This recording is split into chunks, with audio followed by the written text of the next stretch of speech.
অন্তর্বর্তীকালীন সরকারই কার্যকর করবে নবম পে স্কেল, বললেন অর্থ উপদেষ্টা। আরও বিস্তারিত থাকছে পুরো ভিডিওতে। আসসালামু আলাইকুম।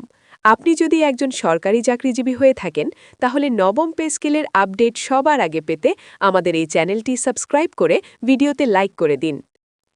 অন্তর্বর্তীকালীন সরকারের অধীনে নবম পে স্কেল কার্যকর করার বিষয়ে যে ঘোষণা এসেছে, তা সরকারি চাকরিজীবী ও পেনশনারদের জন্য এক বড় মোড় ঘোরানো সিদ্ধান্ত হিসেবে দেখা হচ্ছে।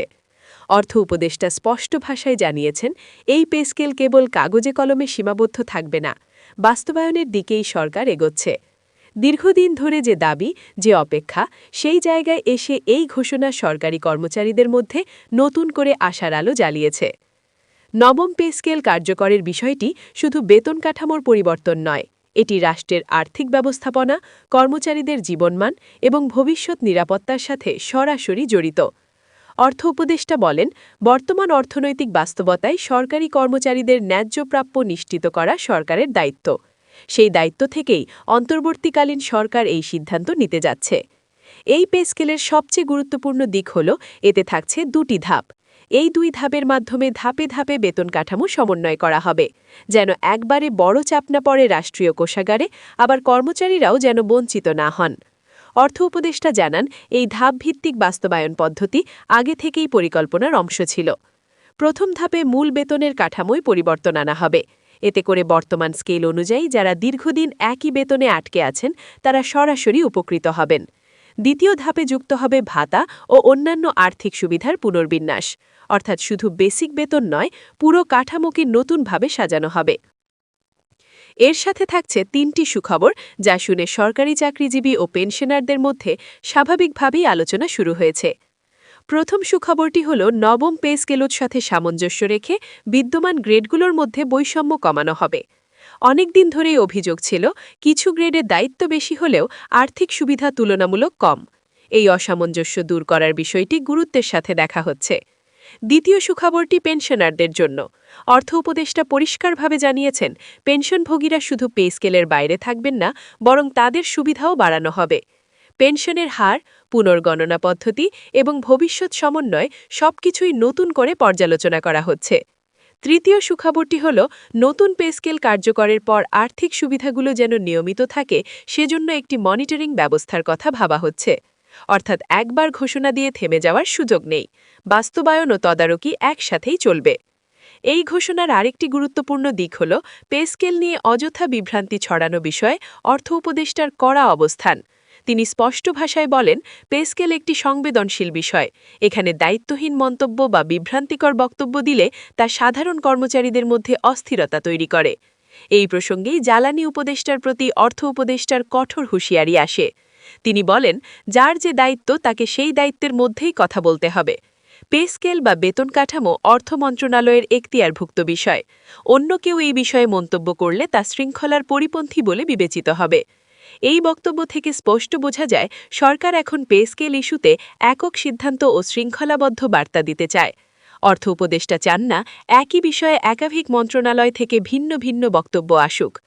পেনশন বিষয়ে অর্থ উপদেষ্টা আরও বলেন, অবসরপ্রাপ্ত কর্মচারীরা দেশের জন্য সারা জীবন কাজ করেছেন। অবসরের পর তাদের জীবন যেন অনিশ্চিত না হয়, সেটি নিশ্চিত করাও সরকারের দায়িত্ব। সেই কারণেই পেনশন সুবিধা বাড়ানোর বিষয়টি গুরুত্ব পাচ্ছে। তিনি ইঙ্গিত দেন, ভবিষ্যতে পেনশন পুনর্গণনার ক্ষেত্রে নতুন সূচক ব্যবহার করা হতে পারে। এতে করে যারা আগে অবসর নিয়েছেন এবং যারা পরে অবসর নেবেন, এই দুই পক্ষের মধ্যে ব্যবধান কিছুটা হলেও কমবে। নবম পে স্কেল কার্যকরের মাধ্যমে সরকারের একটি বার্তা পরিষ্কার, অন্তর্বর্তীকালীন হলেও তারা শুধু রুটিন কাজেই সীমাবদ্ধ থাকতে চায় না, বরং বড় ও সাহসী সিদ্ধান্ত নিতে প্রস্তুত। এই সিদ্ধান্ত বাস্তবায়িত হলে সরকারি চাকরিজীবীদের মধ্যে কাজের মনোবল বাড়বে, প্রশাসনিক স্থিতিশীলতা আসবে এবং দীর্ঘদিনের অসন্তোষ অনেকটাই প্রশমিত হবে বলে মনে করছেন সংশ্লিষ্টরা। নবম পে স্কেল নিয়ে আলোচনা যখন সামনে এসেছে, তখন স্বাভাবিকভাবেই মাঠ পর্যায়ের কর্মচারীদের মধ্যে নানা প্রশ্ন ঘুরপাক খাচ্ছে। অনেকেই জানতে চাইছেন, এই পে স্কেল কি কেবল উচ্চপদস্থ কর্মকর্তাদের জন্য সুবিধা বয়ে আনবে, নাকি তৃণমূল পর্যায়ের কর্মচারীরাও সমানভাবে উপকৃত হবেন? এই প্রশ্নের উত্তরে অর্থ উপদেষ্টার বক্তব্য ছিল পরিষ্কার, নতুন পে স্কেল কোনো একক শ্রেণীর জন্য নয়, এটি পুরো সরকারি কাঠামোর জন্য প্রযোজ্য। বিশেষ করে তৃতীয় ও চতুর্থ শ্রেণীর কর্মচারীদের দীর্ঘদিনের যে অভিযোগ তাদের আয় ব্যয়ের সাথে সামঞ্জস্যপূর্ণ নয়, এই বিষয়টি নতুন করে গুরুত্ব পাচ্ছে। অর্থ উপদেষ্টা ইঙ্গিত দেন, নিম্ন গ্রেডের কর্মচারীদের ক্ষেত্রে বাস্তব জীবনের ব্যয় বিবেচনায় রেখে সমন্বয়ের বিষয়টি আলোচনায় আছে। এছাড়া দীর্ঘদিন একই পদে কর্মরত থাকা কর্মচারীদের হতাশার কথাও উঠে আসে। পদোন্নতির সুযোগ সীমিত হলেও আর্থিক স্বীকৃতি যেন নিশ্চিত হয়, সেদিকেও নজর দেওয়া হচ্ছে। নবম পে স্কেলে এই বিষয়টি প্রতিফলিত হবে বলে সংশ্লিষ্ট মহল আশা করছে। পে স্কেল কার্যকরের সাথে সাথে প্রশাসনিক শৃঙ্খলা বজায় রাখার বিষয়টিও সামনে আসছে। অর্থ উপদেষ্টা বলেন, বেতন বাড়ার সাথে সাথে দায়িত্ববোধও বাড়তে হবে। সরকারি সেবার মান উন্নয়ন ছাড়া শুধু বেতন কাঠামোর পরিবর্তন জনগণের প্রত্যাশা পূরণ করতে পারবে না। এই প্রসঙ্গে তিনি স্বচ্ছতা ও জবাবদিহিতার কথা উল্লেখ করেন।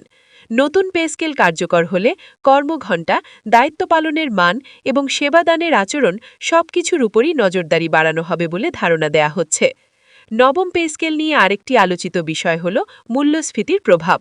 বাজারে নিত্য প্রয়োজনীয় পণ্যের দাম যেভাবে বেড়েছে, সেই প্রেক্ষাপটে বর্তমান বেতন কাঠামো অনেকের কাছেই অপর্যাপ্ত হয়ে পড়েছে। অর্থ উপদেষ্টার বক্তব্যে স্পষ্ট ইঙ্গিত পাওয়া যায়, নতুন স্কেল নির্ধারণে এই বাস্তবতা উপেক্ষা করা হয়নি। পেনশনভোগীদের ক্ষেত্রেও একই বাস্তবতা প্রযোজ্য। অবসরের পর চিকিৎসা ব্যয়, পারিবারিক দায়িত্ব এবং জীবনযাত্রার খরচ সবকিছু মিলিয়ে পেনশন বাড়ানোর প্রয়োজনীয়তা দিন দিন আরও জোরালো হচ্ছে। সরকার এই বাস্তবতা মাথায় রেখেই পেনশন সুবিধা সম্প্রসারণের কথা বলছে। এখানে আরেকটি গুরুত্বপূর্ণ বিষয় উঠে আসে, ভবিষ্যৎ জন্মের কর্মচারীরা কী ধরনের কাঠামোর মধ্যে প্রবেশ করবেন। নবম পে স্কেল শুধু বর্তমানদের জন্য নয়, ভবিষ্যতের প্রশাসনিক কাঠামোরও ভিত্তি তৈরি করবে। এই কারণে সিদ্ধান্তগুলো নেওয়া হচ্ছে দীর্ঘমেয়াদী প্রভাব বিবেচনা করে।